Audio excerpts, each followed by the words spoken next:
বলেই ফোন কাটে। কিছুক্ষণ পরেই ওকে গুটি গুটি পায়ে হেঁটে আসতে দেখলো রিফাত। আজ পরে আছে লাল রঙের সালোয়ার কামিজ, কালকের মতোই আধমাথা ঘোমটাটা টানা। পুরো বউ বউ লাগছে মেয়েটাকে। শোভা এসে ওর পাশের সিটে বসা অব্দি রিফাত ওকে দেখলো এক নজরে। ও বসতেই গাড়ি চলতে শুরু করলো। পথে কোনো কথা বলেনি রিফাত। ঘন্টাখানেক গাড়ি চালিয়ে থামলো একটা নদীর ধারে। বাঁধানো ঘাটে কয়েকটা নৌকা বাঁধা, আর আছে পানির উপর ভাসমান কয়েকটি খাবারের দোকান। রিফাত ওকে নিয়ে একটা খাবারের দোকানে বসলো। জায়গাটা সুন্দর না? এটাকে বলে মিরপুর বেড়িবাঁধ, আর এই নদীর নাম তুরাগ। শোভা মুগ্ধ হলো আশেপাশের দৃশ্য দেখে। ঢাকাতেও এমন জায়গা আছে, সেটা কাল আর আজ না আসলে জানা হতো না তার। বলতে গেলে ঢাকার কিছুই চেনে না ও। কোথাও বেড়াতে যায়নি এতদিন। গণ্ডির বাইরেই প্রথম পা রাখা। সেই হিসেবে নতুন এই পৃথিবীর খোঁজ পাচ্ছে সে। শোভা মুগ্ধতা নিয়ে শান্ত স্নিগ্ধ পরিবেশটা দেখে। তুমি কাল বলেছিলে না নদীর পাড়ে বসতে তোমার ভালো লাগতো, তোমার সেই জন্যই এখানে নিয়ে আসলাম। ভালো লেগেছে না? শোভা মাথা দোলায়। সুন্দর জায়গা। ঢাকায় এমন জায়গা আছে জানতাম না। এসব জায়গা আমরা বন্ধুরা মিলে খুঁজে বের করেছি। এরকম আরো অনেক জায়গাগুলো চেনা আছে আমার। তোমাকে নিয়ে সেসব জায়গায় যাব। এক এক দিন এক এক জায়গায় বেড়াবো। শুধু ঢাকা কেন, আমরা সারা দেশ ঘুরে বেড়াবো। তুমি শুধু বলবে মুখ ফুটে কোথায় যেতে চাও। রিফাতের কথাগুলো বুকের গহীনে যেয়ে আছর কাটে। এই ছেলে কি তাকে নিয়ে বেশি ভাবছে? এত তাড়াতাড়ি এতটা অ্যাচিভমেন্ট কি ভালো? ভয় লাগেছে। কাল বাবা আমাকে ডেকে কি বললো জানো? কি?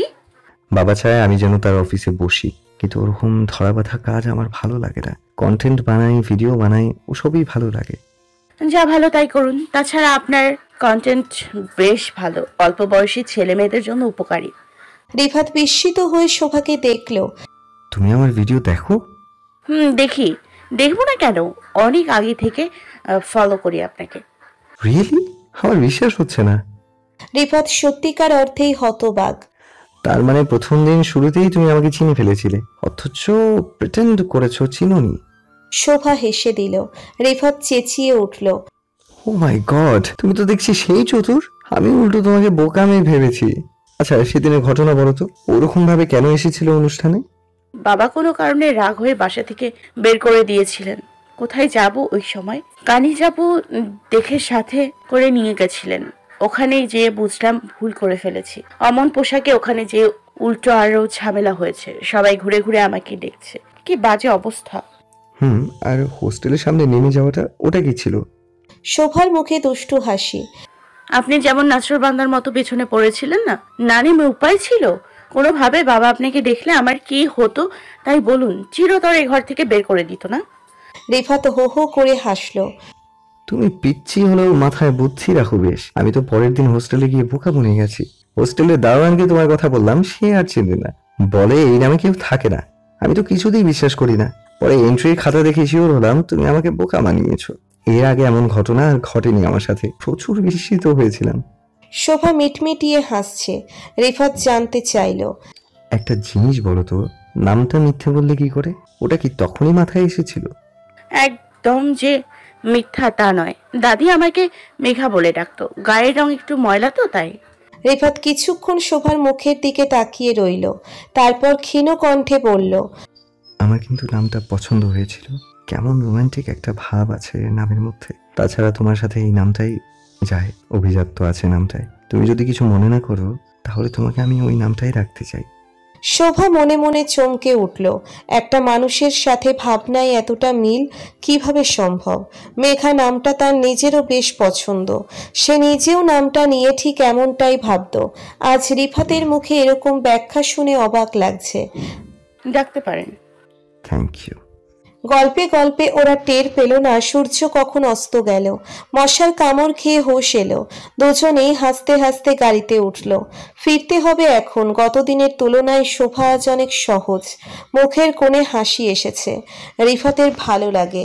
মনের কোণে কিছুটা আশা জাগছে।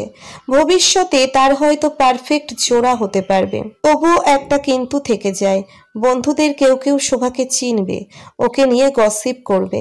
কিভাবে রুখবে ওদের? অনেক ভাবে রিফাত। ভেবে ভেবে মনে হলো শোভাকে এমন কিছু করতে হবে যাতে ওর পুরনো ভিডিওটা ফিকে হয়ে যায়। শোভাকে নতুন করে ভাইরাল হতে হবে। নতুন করে ভাইরাল হয়েই একমাত্র পুরনো স্মৃতিকে মুছে ফেলা যাবে। শোভার ক্লাস শুরু হয়ে যাওয়ার আগ পর্যন্ত প্রতিদিন বিকেলে রিফাতের সাথে বেড়াতে যাওয়া আর ক্লাস শুরু হওয়ার পর প্রতি বৃহস্পতিবার করে বেড়াতে যাওয়ার রুটিন হয়ে গেল ওদের। বৃহস্পতিবার ক্লাস শেষ করেই হলের দিকে ছুটে শোভা। হলে ফিরে কোনো রকমে নিজেকে ফ্রেশ করে আবার দৌড়। রিফাত ভার্সিটির গেটে দাঁড়িয়ে অপেক্ষা করে ওর জন্য। একটু দেরি হলেই ফোনের পর ফোন আসতে থাকে। বাধ্য হয়েই ছুটতে হয় শোভাকে। এর মধ্যে রিফাত নিজের চ্যানেলে নতুন ভিডিও আপলোড করলো, যার বিষয়বস্তু ফেসবুকে ভাইরাল হওয়া ইস্যু নিয়ে। বলা যায় এই ভাইরাল শব্দটা রিফাতের ভিডিওকে ভাইরাল করে দিল। রিফাত যেন নতুন করে অনলাইন আলোচনায় ফিরল। কয়েকটা কেস স্টাডি নিয়ে তৈরি করা ভিডিওতে ভাইরাল হওয়া কয়েকজন ছেলে ও মেয়ের অতীত আর ভাইরাল হওয়ার পর জীবনের কি অবস্থা নিয়ে বানানো তুলনামূলক চিত্র তুলে ধরে একটা তথ্যবহুল প্রমাণ্য চিত্র রূপ দেওয়া ভিডিও এখন সবার কাছে আলোচনার বিষয়। ভিডিও দেখে ভীষণ রাগ হলো শোভার। বোঝাই যাচ্ছে তাকে উদ্দেশ্য করে ভিডিওটা বানানো। তাকে এভাবে নিচু করার কোনো কারণ খুঁজে পেল না সে। শোভা বুঝে পাচ্ছে না রিফাত আসলে কি চাচ্ছে। সে তাকে মোটিভেট করতে চাচ্ছে নাকি তাকে পুনরায় আলোচনায় আনতে চায়। 2 দিন গুম হয়ে রইল শোভা। ফোন বন্ধ করে বসে থাকলো। এদিকে রিফাত শোভাকে ফোন দিয়ে দিয়ে পাগল হয়ে গেছে। ছেলেটা শোভার প্রতিক্রিয়া পাওয়ার জন্য অস্থির হয়ে গেল, কারণ ভিডিওটা ওর জন্যই বানানো। ওর রিভিউটা গুরুত্বপূর্ণ তার কাছে। কিন্তু শোভার এমন আচরণে হতবাক হলো। মেয়েটার আবার কি হলো? এই ভিডিও যে ওর জন্য বানানো সেটা কি বুঝতে পারছে না? তবুও একটিবার ফোন করলো না রিফাতকে। রিফাত ফোন করবে সে উপায়ও রাখেনি, কিন্তু কেন এই অভিমান? কারণটা তো জানাবে। বাধ্য হয়ে রিফাতকে মঙ্গলবার ভার্সিটিতে আসতে হলো। মঙ্গলবার শোভার ক্লাস শিডিউল বেশ টাইট। 4টে থিওরি আর একটা ল্যাব ক্লাস পড়েছে এই দিন। সারা দিন টানা ক্লাস করে শোভা ক্লান্ত হয়ে যায়। বের হওয়ার কোনো সুযোগ নেই। এত কিছু রিফাত কি করে জানে? রুটিনটা ওকে মেসেঞ্জারে পাঠিয়েছিল বলেই জানে। তবুও আজ রিস্ক নিতেই হলো। শোভার সাথে কথা বলা জরুরি। ও কি ভাবছে সেটা জানা আরও জরুরি। রিফাত মাথায় ক্যাপ আর গালে আলগা দাড়ি লাগিয়ে নিজেকে যথেষ্ট আড়াল করে শোভার ক্লাস থেকে ফেরার পথে দাঁড়িয়ে আছে। যেহেতু ফোন বন্ধ, এছাড়া আর উপায় নেই কোনো। রিফাত কয়েকবার করে ঘড়ি দেখল। এতক্ষণে চলে আসার কথা শোভার, কিন্তু আসছে না কেন? অস্থির পায়চারি করে রিফাত। অবশেষে ম্যাডামকে আসতে দেখে হাঁপ ছাড়ে। চেহারা মলিন হয়ে আছে শোভার। মনটা খারাপ নাকি মেয়েটার? পাশ দিয়ে যাওয়ার সময় রিফাত ওকে ডাকলো। মেঘা, আমি তোমার সাথে জরুরি কথা আছে, সোজা হাঁটতে থাকো। আপনার সাথে কোনো কথা নেই আমার। শোভা হাঁটতে হাঁটতেই জবাব দিল। রিফাতকে সে আগেই চিনেছে, তবুও থামেনি। কিন্তু কেন? আমার অপরাধ কি? ফোন বন্ধ রেখেছো 2 দিন ধরে, বাধ্য হয়ে আজ আসতে হলো। আপনার সাথে কথা বলবো না বলেই ফোন বন্ধ রেখেছি। আর অপরাধটা কি সেটা আপনি ভালোই জানেন। রিফাত অসহায় চোখে মাথা নাড়ল। সত্যি জানি না কেন তুমি এমন করছো। প্লিজ চলো কোথাও বসে কথা বলি। আমাকে বলো কি করেছি আমি।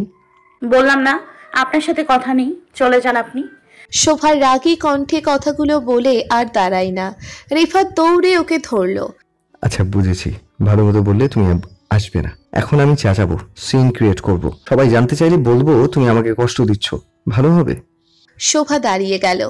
মিথ্যে কথা কেন বলবেন? তাহলে সত্যিটা বলি, বলি যে তুমি আমার বউ, চলবে?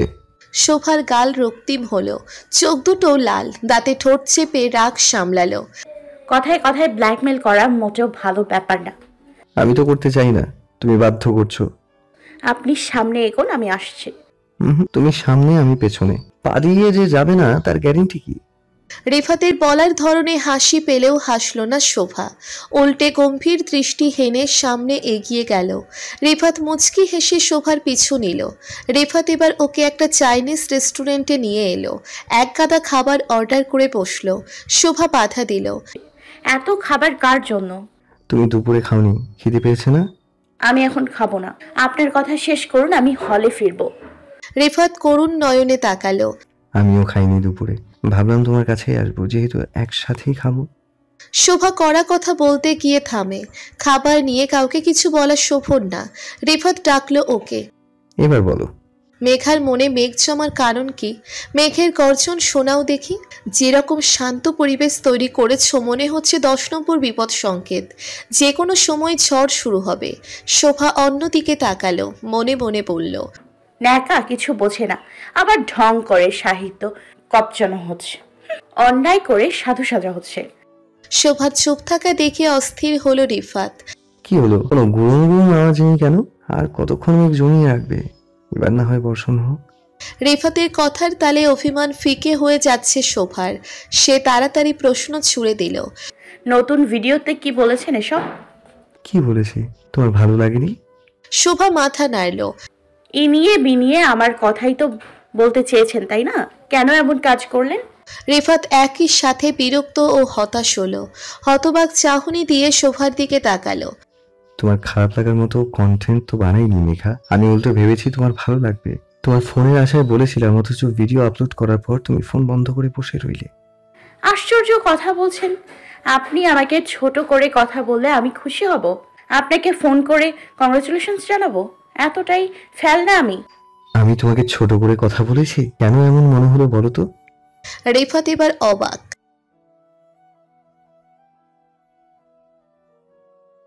রিফাত কপালে হাত দিয়ে বসে থাকে।